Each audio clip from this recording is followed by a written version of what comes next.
s'il y en a en avant, c'est ça plein avant, point. Sud Radio, la radio du rugby. Des millions, vous êtes charmante. Vous voyez ce que ça fait déjà 1 million, Armina? Où est l'argent? Où est l'argent? C'est mon pognon, c'est rien, chien. En fait, j'ai retiré de l'argent. Amis, ouvrez vos cœurs, non n'ayez pas peur, l'argent ne fait pas le bonheur. Shut up and take my money. C'est un sujet épineux. Peut-on professionnaliser le rugby féminin français? Doit-on le professionnaliser aussi?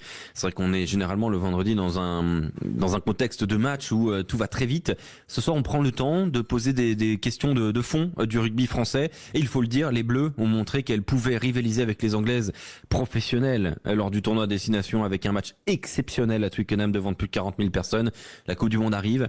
Et la question se pose, Philippe Spanghero, comment structurer le rugby féminin français pour accompagner ses performances et faire grandir ce sport au féminin? Ça, c'est la question globale. La première question que je dois te poser et qu'il faut avoir en élément de contexte, c'est quel est l'état de la professionnalisation du rugby féminin français, des Bleus, des joueuses de l'équipe de France aujourd'hui? Bah alors, on est très très loin de la professionnalisation. Il faut faire très attention quand on parle de professionnalisation parce que le championnat anglais est officiellement semi-professionnel puisqu'il y a des joueuses professionnelles, mais elles sont minoritaires. Il y a beaucoup de pluriactives. Donc la vraie question qu'il faut se poser, c'est est-ce que aujourd'hui et dans les années qui arrivent, le rugby féminin peut trouver une économie pour être professionnel? J'y crois pas. Je pense qu'il faut rester raisonnable et d'abord donner les conditions aux joueuses d'être pluriactives, mais avec des emplois du temps qui leur permettent vraiment d'être rémunérées pour le temps qu'elles consacrent au rugby. Ça me paraît déjà à horizon court, moyen terme, une ambition qu'il faut avoir parce que c'est ce qu'il faut aller chercher que font les Anglaises et qui fonctionne, hein, puisque elles sont sur le toit du monde depuis longtemps maintenant. Donc comment le faire, c'est quand même très multifactoriel, donc c'est pas facile de répondre à cette question facilement. On peut faire un constat déjà.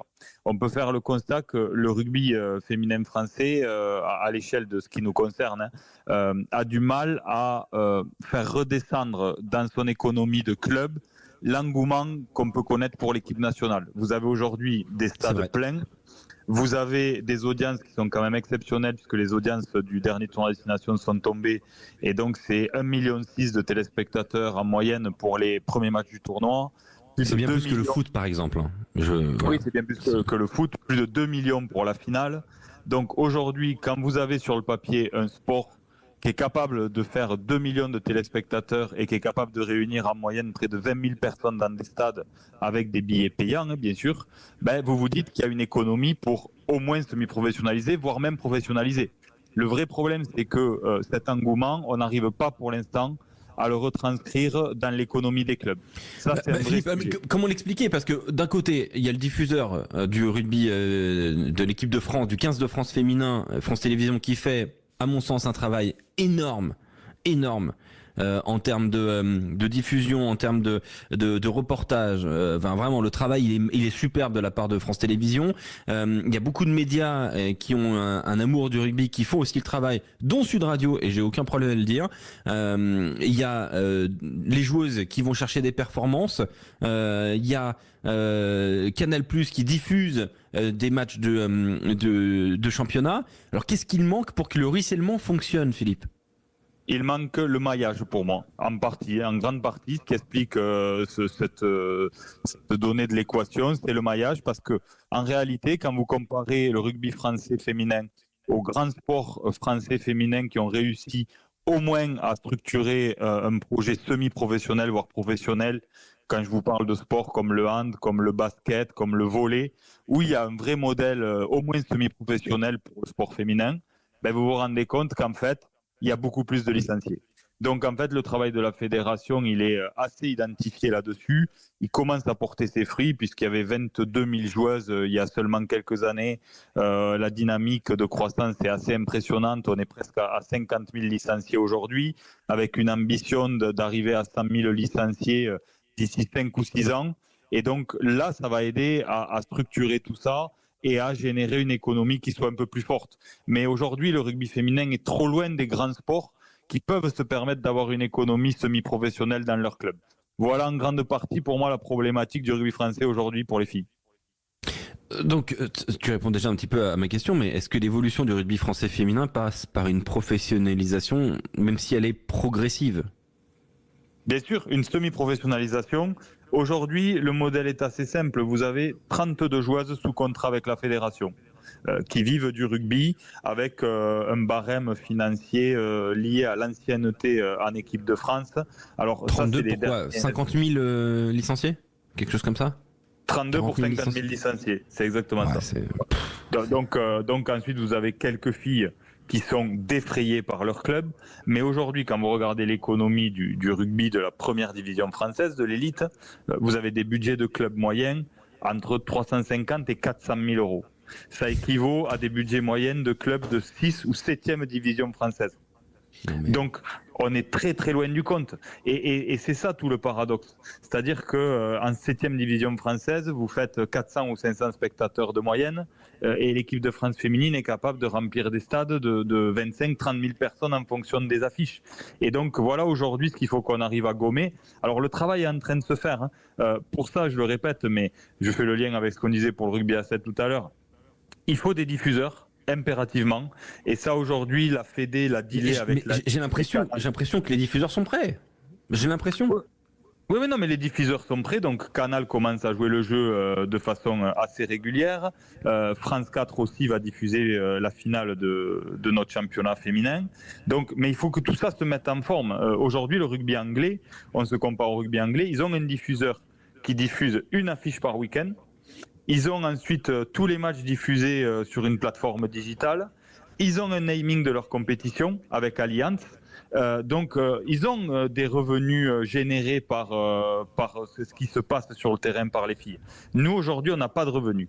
Donc, les travaux prioritaires pour amener une économie qui permette au moins d'avancer dans la voie du semi-professionnalisme, c'est une médiatisation récurrente avec des matchs de filles diffusés tous les week-ends qui permettront d'aller chercher un partenaire naming à des montants assez importants pour structurer un peu mieux l'économie des clubs et puis derrière avancer dans la voie de la semi-professionnalisation.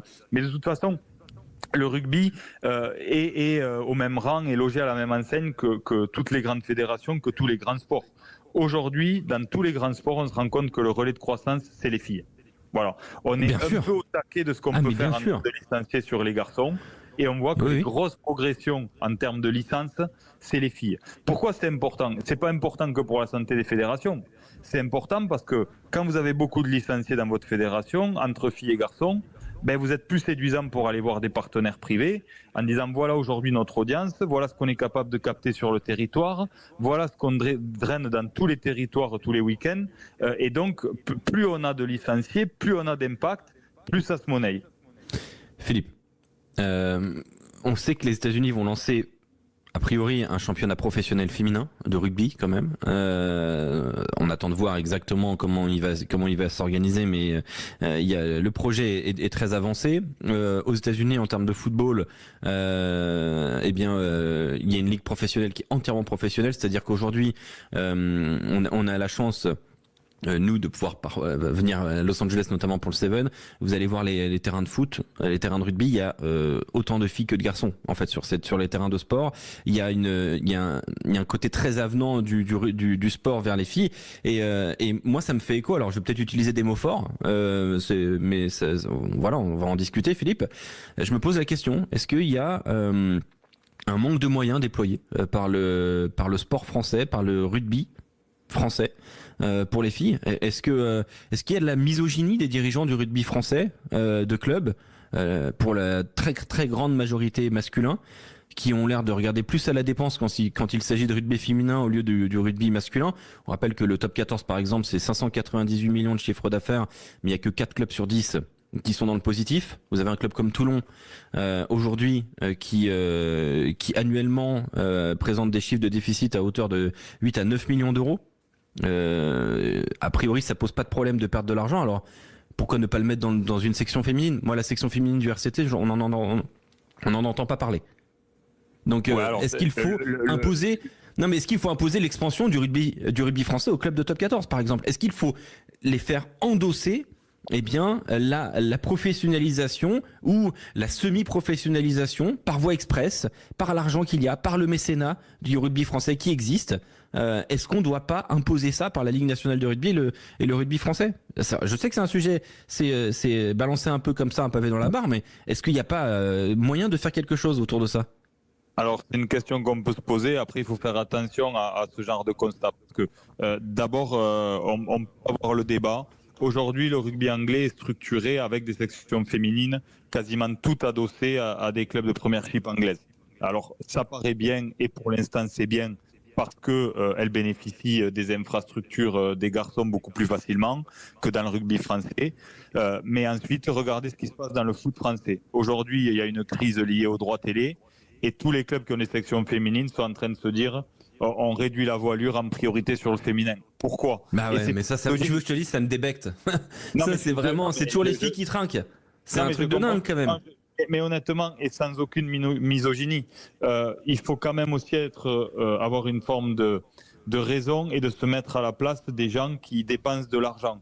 Quelque part, j'entends ce que tu dis, mais quand tu es propriétaire d'un club de top 14 et que tu perds de l'argent, tu retrouves pas forcément tes billes, mais le jour où tu veux vendre, ton club il a une valeur, ta marque a une valeur, ta base de fans a une valeur, l'affluence moyenne que tu fais dans ton stade a une valeur, t'as un portefeuille en moyenne de partenaires privés qui reconduisent de façon pluriannuelle leur partenariat de 7, 10, 15 millions d'euros. Donc tu construis pour une valeur. Aujourd'hui, la réalité du rugby féminin, c'est qu'il n'y a pas d'économie. Il n'y a pas de partenaire privé, il n'y a pas de billetterie, il n'y a pas de diffuseur, il n'y a pas de partenaire majeur de la compétition. Donc c'est ça la difficulté. Non, mais il y a des idées à trouver. Il y a des idées à trouver. Faut-il pas imposer que chaque match de top 14, ou pas que chaque, mais que au moins 3 ou 4 matchs de top 14 par journée de championnat soient précédés en levée de rideau d'un match de rugby féminin, de première ou de deuxième division? On a vu que ça fonctionnait très bien et je trouve que c'est une très bonne initiative, mais il faut faire attention à ça. Parce que la finalité de tout ça, c'est quoi? C'est qu'il y a du monde au stade, mais qu'ils n'ont pas payé pour les filles. Non, mais tu mises sur la prise d'intérêt. Ok, mais sur la prise d'intérêt, mais pour combien de temps? Parce qu'il ne faut pas non plus habituer les gens trop longtemps à ce qu'ils aient le produit gratuitement. Parce qu'un produit gratuit ne vaut rien. J'entends bien, bien sûr. Il faut un appel d'air, un appel d'offres. Il faut quelque chose.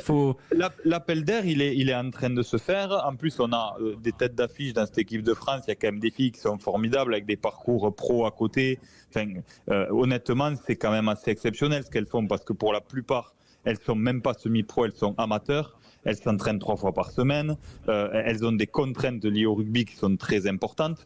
Et donc, moi, je comprends leur frustration. Parce que quand elles jouent le tournoi à destination dans des stades pleins, qu'elles voient l'engouement du public, qu'elles voient les audiences télé, qu'on les reconnaît dans la rue, qu'elles sont sollicitées, etc., mais qu'à côté, elles vivent pas dans la nécessité, mais dans une vie qui est loin d'être confortable.